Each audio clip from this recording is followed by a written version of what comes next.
Excellent. Dean Thompson, you can start whenever you're ready. Thank you. Hello, everybody. Welcome to this virtual overview of the College of Engineering at Virginia Tech. I'm Keith Thompson. I'm the Associate Dean for Academic Affairs in the college. I oversee a lot of undergraduate issues in the college. I'm joined today by Dr. Marlena Lester, who is the Director of Advising for the college. Marlena oversees all of the advising efforts in the college. Today, we're going to cover a variety of topics to introduce you to the College of Engineering and begin the process of preparing you to be a student in our programs. There's a lot of information in this presentation, but it is being recorded so you can review it later. And much of this information is going to be reiterated in later activities that you will undergo during your full orientation and first year at Virginia Tech. Let's go to the next slide. I want to begin by noting two things about the college. First, we're ranked number 13 overall in the nation for undergraduate engineering programs. Some of our specific majors are ranked even higher, such as civil engineering and our industrial and systems engineering programs. So you will be joining a high quality college and probably program that you at Virginia Tech. This is going to mean that you'll have a lot of opportunities for participation in great activities such as student engineering competition teams and undergraduate research. And you're going to find a lot of employers who value our graduates and come here seeking students to hire. This is also going to come with some very high classroom expectations that I'm going to touch on later in this presentation. The second thing is that we are the 7th largest producer of engineering and computer science graduates in the nation. There will be slightly over 10,000 undergraduates enrolled in our college this coming fall. That size allows us to offer many of our high-value experiential learning opportunities, but it can also be very overwhelming to be one student out of 10,000. You might feel a little lost at times. While we have some very large degree programs in our college, we also have some smaller ones such as mining engineering or material science and engineering that have a more personal feel when you're a student in those programs. So you will have options to find a program that feels like the right size for you in the College of Engineering. Let's go to the next slide. As a student in the College of Engineering, there are going to be a lot of people available to provide support to you. The Academic Affairs team oversees many of the student processes such as course withdrawals, our change of major process, approvals for undergraduate research, and so on. Additionally, each of you is going to be assigned an academic advisor to help you select courses and point you in the right direction should you encounter any issues that require a campus support office or maybe a specific process that you need to follow in order to get your issue resolved. On this slide are the various members of the College of Engineering Academic Affairs team. We also have somewhere in the range of 30 to 40 academic advisors who would be too many to actually show on this slide. But I do want you to have an idea that there is a support team that's here to help you. Most of our support are available to meet by Zoom, so you don't always have to run around campus trying to find somebody in their office. Let's go to the next slide. The College of Engineering offers 14 baccalaureate degrees. There are 12 engineering programs. There's a computer science program, and we have a building construction program. The 12 engineering programs and computer science are restricted degrees. And what this means is that you're going to need to fulfill some requirements before you're allowed to enter those programs. Students pursuing any of those 13 degrees start in our general engineering program and typically complete 1 year of study covering foundational courses that are used by all of those degrees. Once completing that first year curriculum, and if your grade point average is at least 2.0, you are eligible to request matriculation to one of the restricted programs. Admittance to specific programs depends on the space that's available in that program and on your GPA. So typically you're going to want a stronger GPA than 2.0, even though that's the minimum required to do matriculation. The building construction program is the college's one non-restricted degree program. You are allowed to begin in that program immediately. Let's go to the next slide. I'm going to spend quite a lot of time on this slide talking about some of the different expectations you're going to encounter as a student in the College of Engineering. While we have a lot of people in the college and at this university overall who are here to support you, this is support that has to be requested. We don't monitor you in such a way that we would know if you're having a problem on any given day. We don't know if you've gotten sick and need to miss class. We don't know if you've encountered other obstacles that are impacting you. We don't have the capacity to do that sort of monitoring when we have 10,000 students. You all have to take the initiative to reach out and request support when something is impacting you. When this occurs, the best place to start is with your academic advisor. If they don't know how to help you directly, they can often point you in the right direction, or they will reach out to someone like Marlena or myself for assistance, and we'll get you pointed in the right direction. But I do want to emphasize it's very important that you reach out when you need help. Don't wait for somebody to reach out for you. Regarding academics, the experience you will have at a highly ranked college like Virginia Tech may differ a lot from what you've experienced in high school, or even if you went to a two-year college. The classes are typically going to be bigger. The content is likely to be more theoretical. There are going to be higher expectations around your ability to comprehend and apply complicated subject matter. Many of you are going to need to spend more time outside of class studying, and that should not just be right before a test, but something that you do routinely every day, regardless of whether you have something due the next day. The typical rule of thumb is that for every hour you spend in class, you should spend 2 to 3 hours outside of class, either doing homework or just studying and going over your notes. Additionally, your instructors are likely to have more rigid class policies. They have a lot of students and they need to keep things moving on a specific schedule so that their class can complete on time and in an organized fashion. So they can be very rigid on assignment deadlines. They may have very specific expectations around the formatting of student work.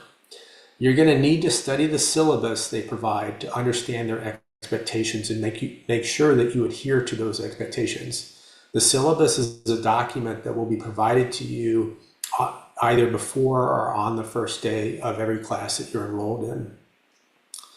Furthermore, Virginia Tech has an honor code, and this is taken very seriously.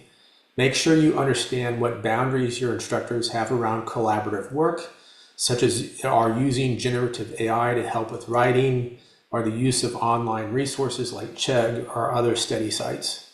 The most common sanction for academic misconduct is an F-star grade. What that is an F grade with an asterisk next to it, and that asterisk indicates academic misconduct. This goes on your transcript. Repeated misconduct can lead to suspension or expulsion from the university. So please make sure you understand what the boundaries are for the work you need to do for your classes. I'm going to end by giving you 5 pieces of advice. First, get really serious about your time management. Figure out a schedule that allows you to manage your days, both your personal needs like getting your laundry done and eating and taking care of yourself, as well as the significant time commitments for your courses.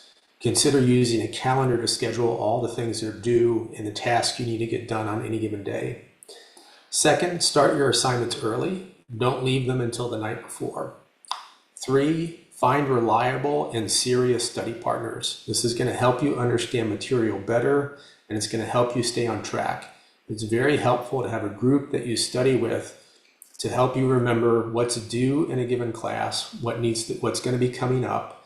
It's also very useful to talk through problems, problem assignments, so that you can ask questions back and forth and test your comprehension of the material.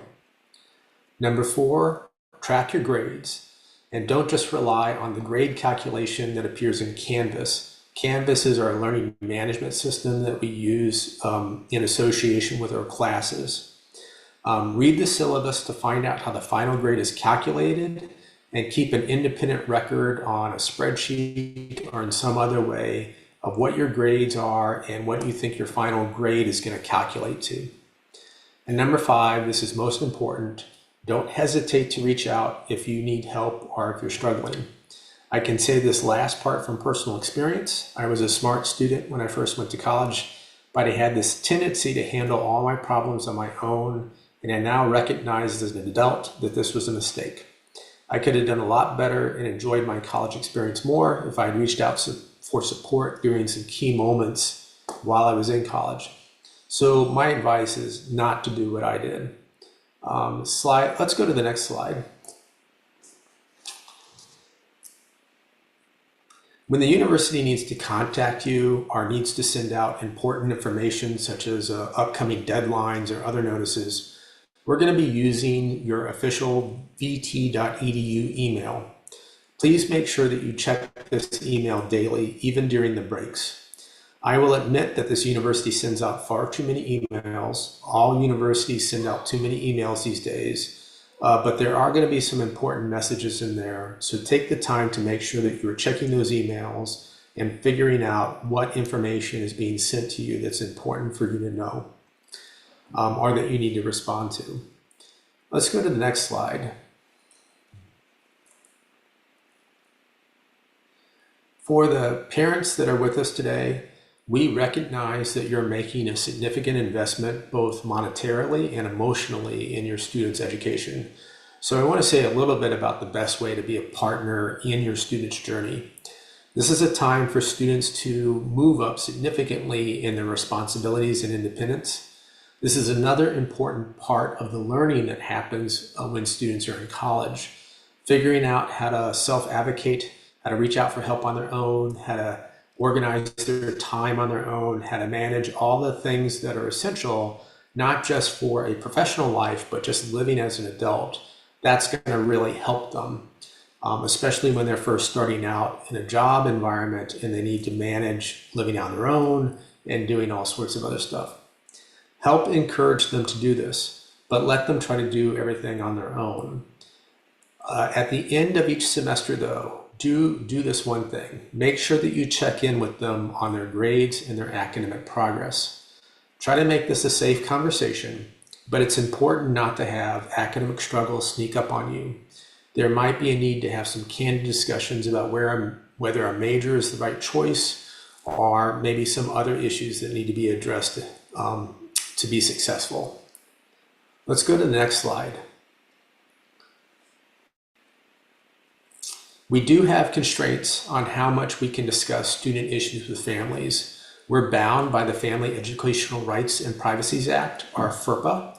We work with students, not parents, and we can't discuss academic matters, even to the point of confirming whether or not someone is enrolled at this university, unless we have that student's permission to do so.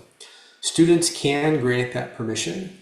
When they do so, a code is going to be assigned to the person to whom permission has been granted. We call this the FERPA code. This is done through HokeySPA, and there are some instructions on this slide about how to do this. This is something that's going to be reiterated later on, so if you don't pick up everything in this particular slide, there will be an opportunity to figure this out later. As a parent, if you call this university and you're asking questions about your student, one of the first things we're going to do is we're going to ask you to provide that FERPA code, and then we'll check that in our records to verify whether we are allowed to talk to you about that student. Let's go to the next slide. So before I turn this over to Marlena, I'm going to run through several quick slides very quickly on some different resources that are available in the college. First off, the college maintains a resources and support webpage, which is shown on the slide right now, and which you can get to by that link that's shown or that QR code that's shown. The first place to begin when you need resources or support is to talk with your academic advisor. Let's go to the next slide. So as I mentioned before, your academic advisor is going to be a good first stop whenever you have questions. They can help connect you with different resource offices on campus. You're also going to want to check in with your academic advisor at least once a semester on your academic progress and scheduling for the next semester. The way to make an appointment with your academic advisor is through the Navigate software system. This is our advising software system. Let's go to the next slide. The college has a computer requirement. About 2 weeks ago, we offered a virtual session on those computer requirements that's has been recorded and is available if you want to go back and review it. You can also find the information on the computer requirement on our website. The link is listed on this slide. When you are on campus, we also maintain an office within the college that's the Software Assistance Triage Team, or SWAT for short. They're located in Torgerson Hall. If you have a computer issue that occurs, it could be a hardware problem or a software problem, you can go to SWAT. They'll take a look at the computer and they'll try to help you get it fixed. If your computer becomes unusable, they can even lend out a laptop that you can use temporarily to keep you on track with your work for classes. There's a software bundle requirement, and we have ways to get that software bundle through the bookstore or other avenues. Let's go to the next slide. Virginia Tech has a counseling center near the campus. We also contract with Timely Care, which is an online counseling service. We highly encourage students who begin to experience any type of mental health challenge to make use of those support units. The Cook Counseling Center, which is our physical office near the campus, they can fill up. They do have crisis appointment counseling where you can get an appointment very quickly. But in general, you're going to have to schedule an appointment, and you might get that service a few days or a week out. Let's go to the next slide. Another good support office, if you're experiencing any type of family or personal life disruption, is the Dean of Students office. They provide absence verifications. They have emergency funds if you experience financial distress. If you experience food distress, they manage the market on campus where you can get food assistance. They also offer general support for a variety of problems that you might encounter. They're well connected with all the other support offices on campus, and they can help identify resources that would be best for you for your given situation. So they are a very good resource to be aware of, and it's very easy to find their information if you just Google Virginia Tech Dean of Students, or DOS. Let's go to the next slide.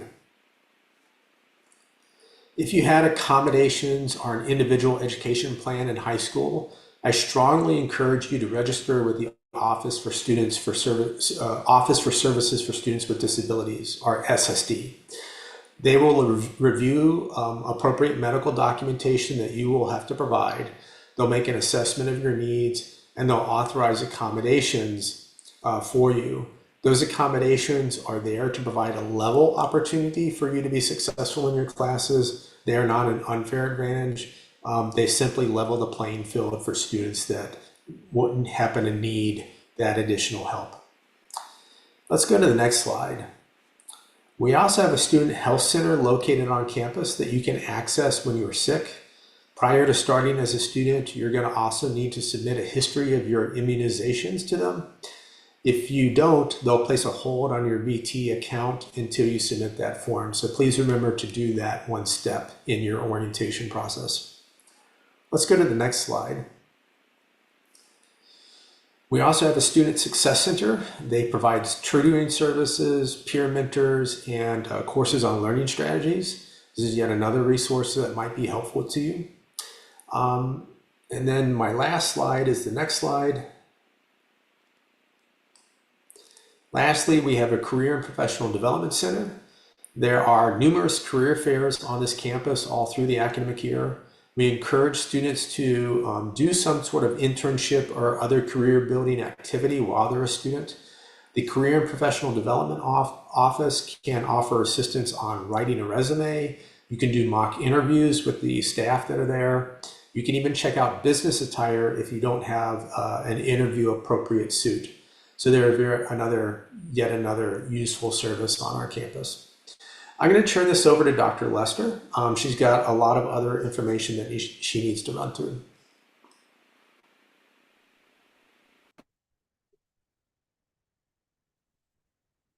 Excellent. Thank you very much, Dean Thompson. And thank you all very much for joining us today. I'm going to give us a little bit of overview of some of the processes that you have for the engineering orientation experience. We've referred to this process as the virtual academic advising and course registration. So one part of that is this college overview session that you attend, and then we also have some optional Q&A sessions, and I'll go through the list of those for you. In addition, you have an opportunity to connect with your academic advisor, either in a group advising session or one-on-one, and you also have, of course, the ability to register for your classes. So to give you an idea about the timeline of this process, we started out in May by sending a welcome email to all new incoming students. And in that email, it contained the engineering orientation checklist.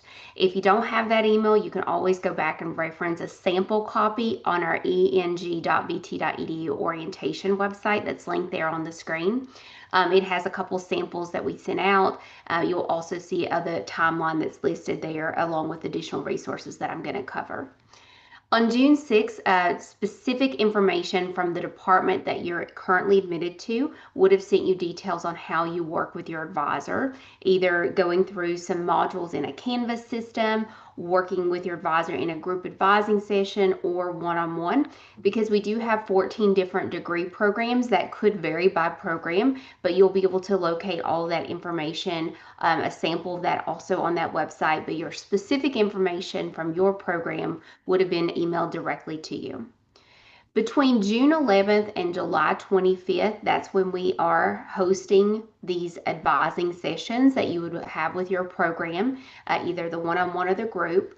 And then between June 11th and August 29th, all the way through the first week of classes, that's when you can register for your classes. It is an ongoing process and can begin prior to meeting with your advisor or after or in conjunction with. And then between June 11th and July 25th, we're hosting these college overview sessions, the optional sessions that you can also attend. So speaking of the Q&A sessions that we host, we did one on computer requirement. We also hosted one with Hokie Shops, which is our Virginia Tech bookstore and computer support area. We are hosting one today on peer mentoring at 3 o'clock. We will host one later in the summer on career support and also study abroad. And if you're not able to attend those sessions live, as barring any technical difficulties, I will post the recording on the engineering orientation page. So right now where you see a link to Zoom, that would switch over to the recording button. And you'll already see those out there for the 2 sessions that we've hosted previously, along with a recording from the session that we did with myself and Dean Thompson from last week. On that engineering orientation page toward the bottom, after you pass the timeline and all the dates for these optional sessions and the mandatory session for this today, there is links to the engineering orientation resources.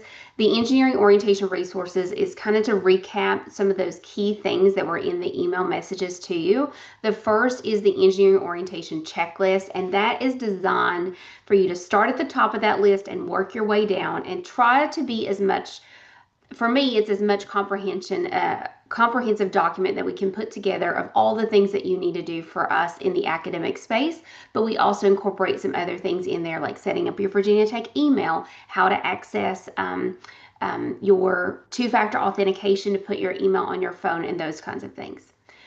For those of you who were admitted as a first-time in college student, so in general engineering, it also has a link out to the ALEX placement exam. There's information about the computer requirement that we link out specifically to all the specs and requirements. Additional business attire, other things are listed on there as recommended supplies that you bring with you. There's also a link for self-evaluating your transfer credits. So if you're unsure how your classes are going to transfer to Virginia Tech, we provide you with the resources and guides that you need in order to determine how your equivalencies are going to transfer to Virginia Tech, and a kind of a step-by-step listing of things that you need to do in order to determine what your equivalencies should be.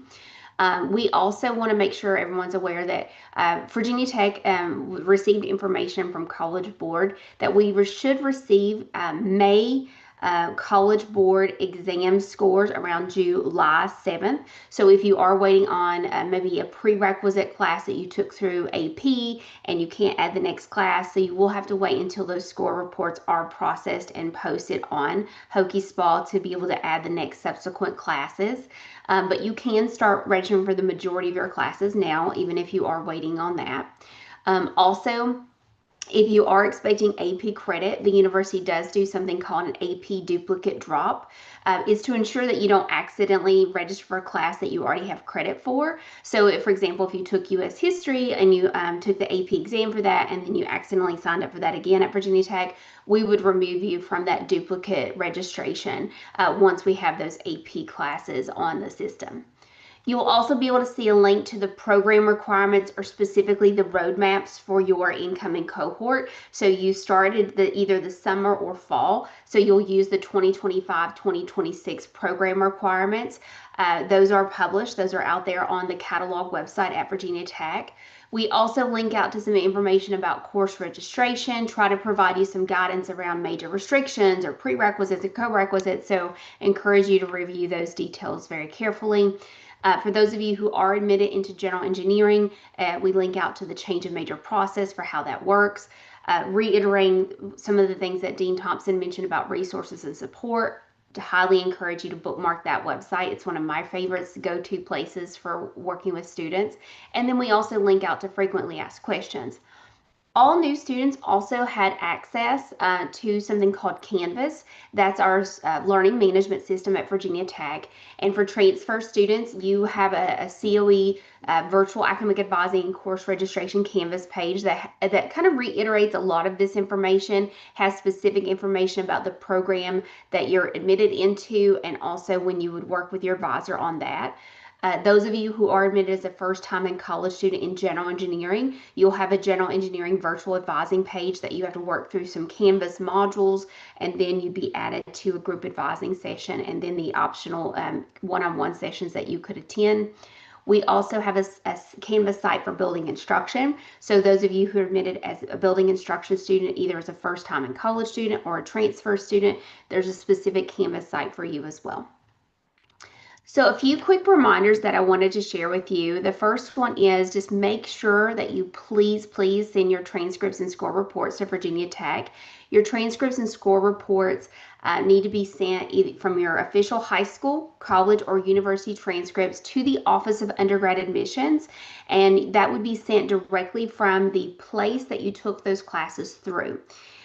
All students need to make sure that you are sending those to the Office of Undergrad Admissions.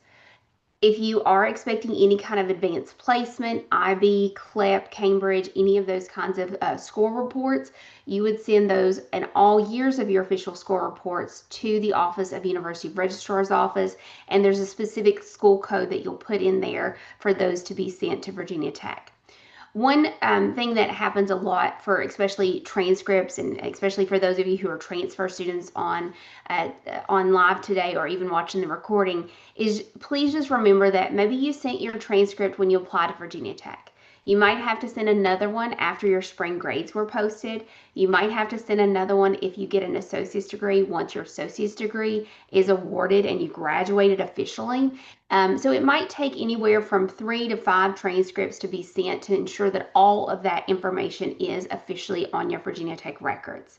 And so definitely don't be discouraged if we ask for you to send a couple additional transcripts for that process.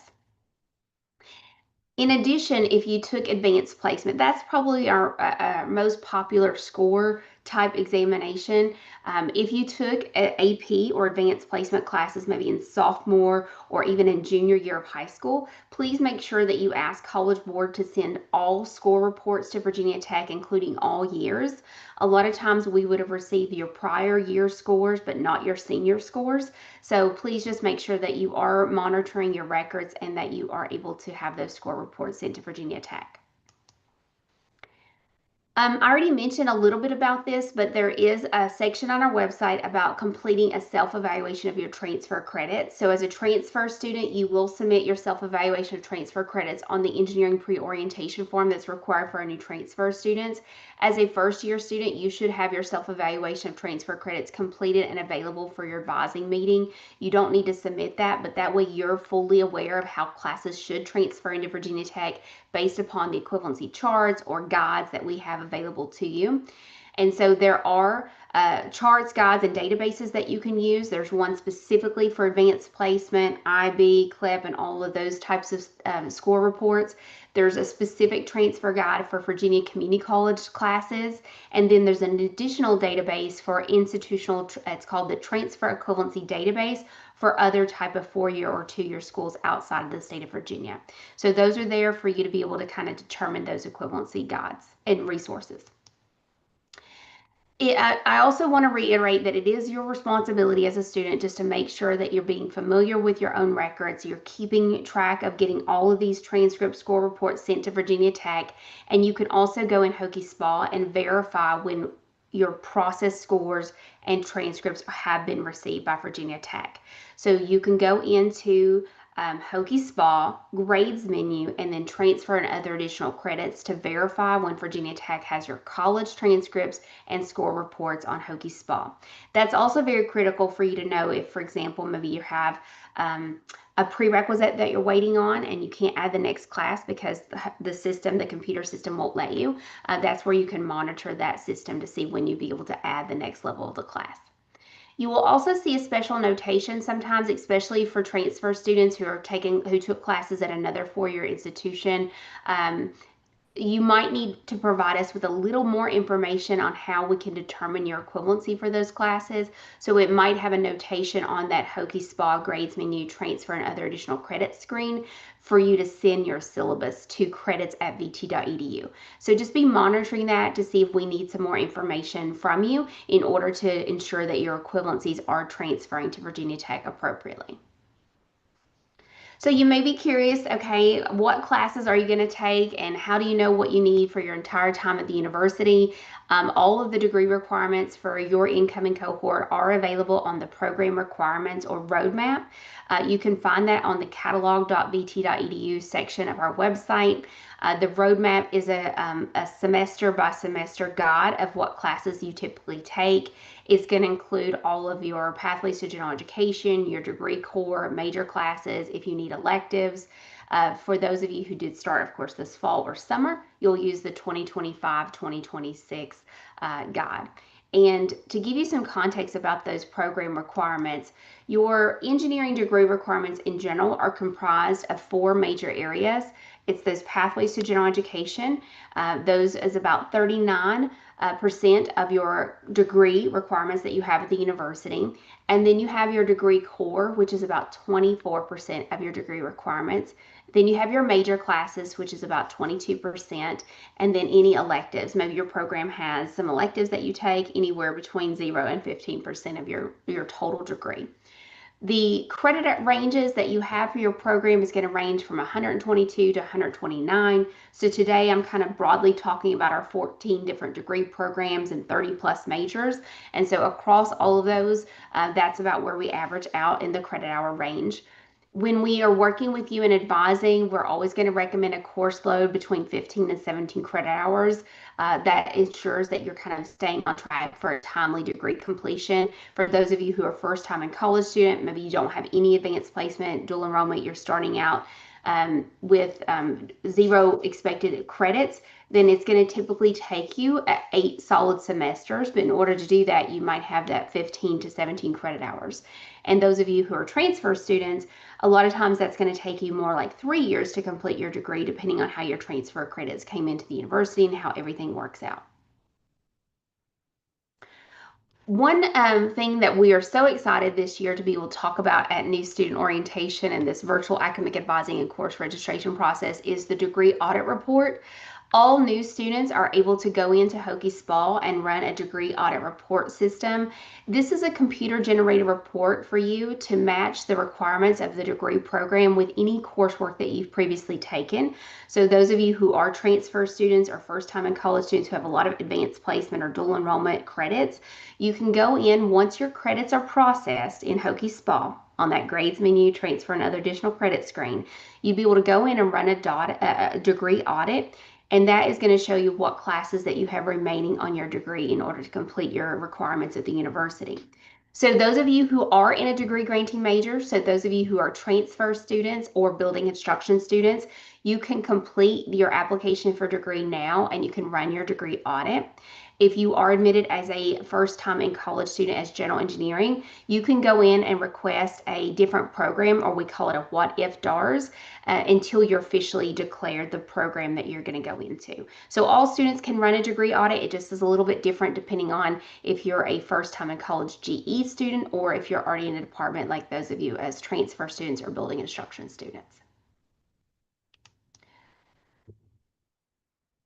A lot of you are also very curious right now about, well, when do I register for classes and what do I do? Well, class registration's open from June 11th, so it's already open all the way until August 29th. You can go into Hokie SPAL, go under the course registration and schedule menu, and you go into registration, add, and schedule. There's lots of video tutorials, also step-by-step guides that are out there on our website that we have linked on that engineering orientation page. But a few little tips that I want to share with you is that majors and courses might have restrictions on them. And so some courses are major restricted, meaning that only students officially enrolled within that major or a set of majors can enroll.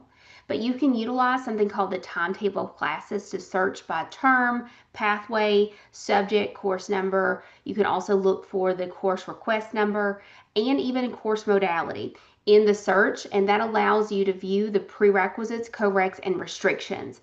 So if you click on the CRN in the far left-hand side, that will give you all of that information about maybe why this class won't let you add it on your own. And most likely it's either a major restriction, like you have to be an appropriate major to take that class, or it might be that you don't have the prerequisite officially on your records in order to enroll in that class. In order to be a student here at the university, it's very important that you have full-time status if you want to be a full-time student. Full-time status is 12 credit hours. Full-time status at Virginia Tech is required for students who live on campus if you receive financial aid, are an NCAA athlete, or are an international student in the United States on a visa. So full-time status is 12 credit hours. We typically in engineering, like I mentioned previously, we recommend that 15 to 17 credit hours. This is necessary to complete your degree in 4 years if you're a first time in college student, because of that range of credit hours required for graduation. And for students participating in the Corps Cadets or the ROTC, you might take a little bit more because you have a few additional core requirements, but the maximum that any new student can take is 19 credit hours in your very first semester at Virginia Tech. Now, once you utilize all these resources, you go to catalog.vt.edu and you have your roadmap and your degree requirements, or you're running your degree audit, you've done your self-evaluation, you've registered for your classes. One piece of advice that I always share is to make sure that you are viewing your class schedule once you finalize those registration processes. You can go into Hokie SPAL and click on the Classic Student Schedule, and this allows you to see your finalized class schedule. It also is a really nice one-page look at all the classes that you have. There's also day and time views, all the other kinds of things that you can see your class schedule on, but this gives you a very straightforward list of classes. And it provides you the CRN, which is the number associated with that particular course, the course prefix and number, the modality of that class, the title, the grading option, the credit hours, the time, the days, the location. You can even click on the location to see where that particular class is physically located. It also will have instructor information, or it might have staff until an instructor is assigned. It also has the exam, your final exam information. So toward the end of the semester, you have your final exam, and that's going to have your exam schedule there, because you might have your final test or examination outside of your particular class time, and it's called our final exam schedule. Some of you may have conflicts in final exams, or you may have more than one exam at the same time, and there's a whole process that we'll work with you on if that does happen.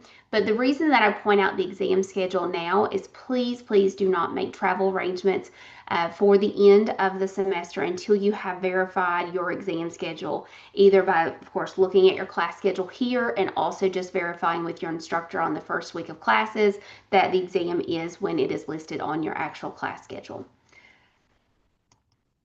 A few other quick reminders I have, and we'll open it up to question and answers, is upcoming academic dates and deadlines. The fall semester does begin on August 25th, so please make arrangements to physically be in Blacksburg by that date. The last day to add any new courses to your schedule is August 29th, and the last day to drop any classes from your schedule without grade penalty is going to be October 7th. There is a complete list of dates for these particular information on the engineering orientation checklist. It is one of the items that I've asked you to bookmark because you can see your entire semester there on that engineering orientation checklist for all of these semester dates and deadlines all the way up until final exams and for the semester. For those of you who want to kind of stay informed a little bit more, we are really happy to showcase our social media page. So if you want to be involved with us on Facebook or Instagram or LinkedIn or Twitter, we do have a College of Engineering social page where you can follow the college's websites or these social media type things, but also specific departments. So there's one page that you can go in there and click around and follow those if that's something that you want to do. I just have a few final reminders and then we'll turn it over to questions. Of course, I've mentioned this a couple times because it's so important for us, is that you just make sure that you are finalizing your class schedule. You can do that with or without the assistance of your advisor because you have all of those resources that we talked about today. Registration is open for all students right now. You should have zero reason that you can't go in and register for your classes. You can finalize your class schedule with those 15 to 17 credit hours. Now you might be waiting on advanced placement credits, and if so, you'll just finalize your class schedule once those score reports come in from College Board.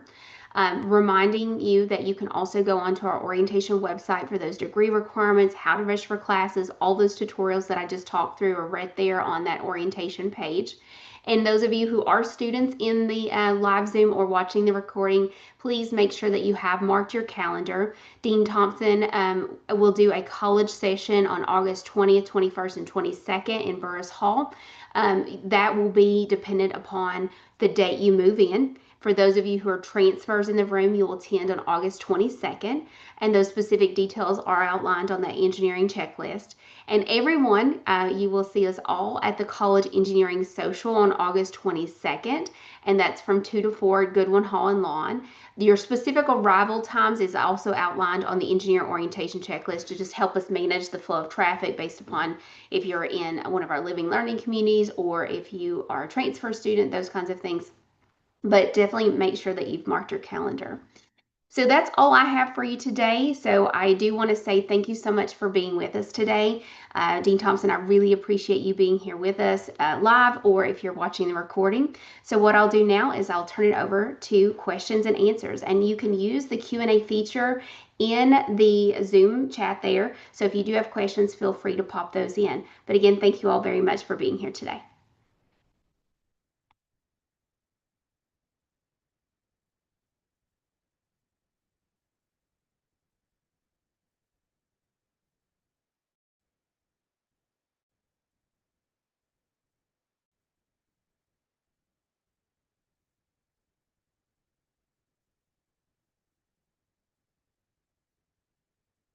All right, y'all, if you have